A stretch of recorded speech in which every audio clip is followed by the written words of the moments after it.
Bonjour, ici Laura au Musée canadien de la nature.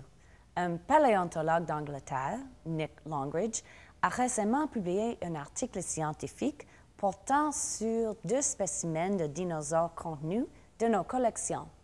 Nous allons nous entretenir avec notre spécialiste ici pour en savoir plus. Cette nouvelle publication propose des nouvelles idées sur la biogéographie des dinosaures, où ils vivaient et quelle était leur étendue. Qu'est-ce que ce spécimen, si c'est en fait un Pantacératops, nous indique sur ce sujet? Le Pantacératops est un animal qui, jusqu'à récemment, était trouvé seulement au Nouveau-Mexique. Et le spécimen que l'on voit ici, si c'est vraiment un Pantacératops, aurait été le premier à avoir été trouvé au Canada. Alors il semblerait que le Pantacératops aurait eu un territoire assez grand, ce qui serait contraire à ce que nous connaissons sur la biogéographie nord-américaine, car nous pensons que ces gros herbivores vivaient surtout dans des régions plus petites et localisées, mais dans le cas du Pantacératops, ce territoire aurait été assez grand. Alors, comment savons-nous que c'est un Pantacératops?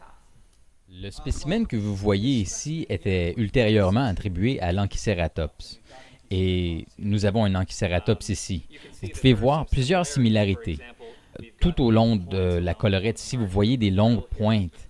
Mais une des différences que l'on peut remarquer est que l'Ankhiceratops, le long de la collerette ici, est beaucoup plus large, alors que celle du Pantacératops est beaucoup plus mince.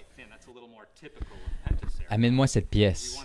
On appelle celle-ci aussi Pantacératops. On peut voir cette pointe sur le Pantacératops qui va vers le haut, alors qu'elle se recourbe vers l'extérieur sur l'Ankhiceratops. Alors, c'est ce genre de différence que l'on peut voir pour identifier les spécimens comme Pantacératops et non Ankhiceratops.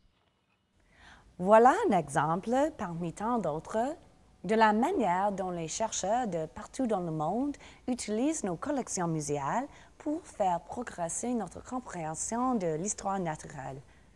Merci de vous être joints à nous pour ce Scoop Nature. À bientôt.